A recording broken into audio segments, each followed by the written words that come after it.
you're here, acknowledge it, you're here. But there's another end to this parentheses. And God's in this parentheses with you, and he will see you through to the other side.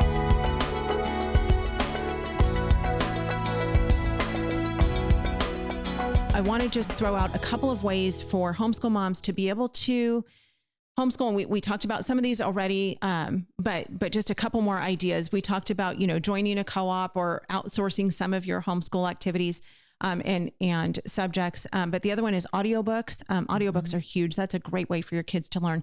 Yeah. If you're in a state of mind where you cannot read aloud to your kids, you can't even pick up a book to read it to them. You reading to them is fantastic, but there are so many great audiobooks out there. I mean, so many good resources for those. And so find some good uplifting audiobooks for your kids to listen to and for you to listen to with them. Right now I'm thinking of the YWAM series, the Heroes Then and Now series. I mean, there's so many good ones in there.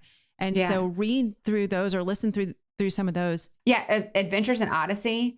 Yeah. Don't underestimate those. Those are great. And a lot of them, I think they were aiming a little higher. They were aiming for the parents who were tuned in. Right. But get those. Yeah. I think today you subscribe to something online because I have that subscription for my kids. My adult children, mind you, they all still listen to Adventures in Odyssey. So there's a lot of good there. It's true. They would all deny it. So, I'm throwing them under the bus, but there's a lot of good content there. So I think the point is there's a lot of good things we can be putting in. Let's not put in the bad stuff. Yeah, absolutely. Lamplighter books. Yeah. Oh man, they've got some fantastic audio dramas and then just fantastic books. So and they're full of character. We've had Dr. Hamby on the podcast a couple of times, and those books are fantastic. And so I can recommend those. So we'll put a couple links to those in the show notes. Play games with your kids because that's just fun. Unless your kids throw big tantrums, that can be difficult. But you're teaching them character as well. So try to play games with your kids, have dance parties, just put on some worship music and dance together and rock out together, whatever that might look like for your family. And then again, just keep community with those around you. That's really, really important if you can. And I'm not talking about Facebook community. I'm talking about real in-person community with other homeschool families. It's so important. So it is. And sometimes it starts with you. I just want to remind you of that is sometimes it starts with you inviting a mother over. I know that I wasted a lot of times when I was younger waiting for someone to invite me over. Don't do that. Sometimes it takes you being the first one. So right. And invite them to the park because then you get your outdoor, sunshine and you get that friendship and community at the same time. So yeah. My last bit of advice, then I'm going to ask you, Rachel, what your last encouragement is remember that God sees you. He sees you. He hears you.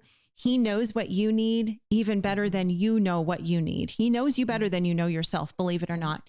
And so cry out to the Lord, spend time praying, journal if you can, write down, what your struggles are. And that's such a great thing because then you can go back and look at what, you're going to think you're going to remember all the things and you will remember some of it, but you may not remember all of it. And when you journal and write these things down, and then you can go back and look at how God answered your prayers, it's such a powerful thing because then in the future, when you go through difficult times, you can go, oh yeah, okay, I was at this point once. The Lord was faithful. Even if he doesn't answer your prayers the way that you want him to, he is still faithful. And so show God's faithfulness through your own life and being able to recognize that. So just know that the Lord is there. He knows what you're going through. He sees you, he hears you, and just cry out to him. So Rachel, what is your last bit of encouragement? I love that. That's beautiful because that would have been such a blessing to me to know that I was seen because I did feel seen. So I'm really glad that you said that. One of my heroes of the faith years ago, and I really will date myself. You can look her up. Barbara Johnson was a speaker and an author 30 years ago. And she really ministered to my soul. One of the titles of her book was Pain is Inevitable, but Misery is Optional. So stick a geranium in your hat and be happy. So a long title, powerful testimony. But one of the things that she said that was so life-changing for me is she said, remember that wherever you are, you're between parentheses. When you're reading and you come to the first side of a parentheses, what do you know? You know there's another side. You know that it's not going to just be infinitely open. There's another side. That was life-changing for me, because you can get into a dark place and you think it's always going to be like this. And just like you just said, these moms need to be seen, but you also need to know this isn't the end of your story. You're here. Acknowledge it. You're here. But there's another end of this parentheses. And God's in this parentheses with you, and he will see you through to the other side. So hold on to him. Oh, I love that so much. And I love that you say this isn't the end of your story. I often think about that. And God is writing the story of our lives, you guys. He's writing mine. He's writing Rachel's. He's writing yours. And there are plot twists, and there are villains, and there are, there's the romance, and there's there's all the things included in our story. And we get to be the main character in our own story, but we're not the one writing it. The Lord is writing it, and he's writing it perfectly and beautifully. You guys, he is the perfect author of creation, the perfect author of your life, the perfect author of your family, the perfect author of his word.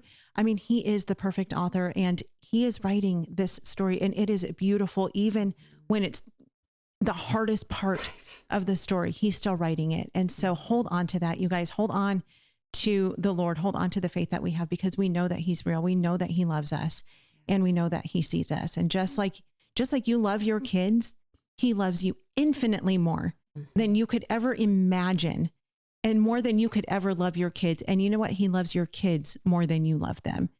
So hang on to that hope. Homeschool Insights is sponsored by CTC Math. If you're looking for a great online math program, visit ctcmath.com and try it for free. For more great homeschool inspiration and resources, listen to the Schoolhouse Rocked podcast every Monday, Wednesday, and Thursday.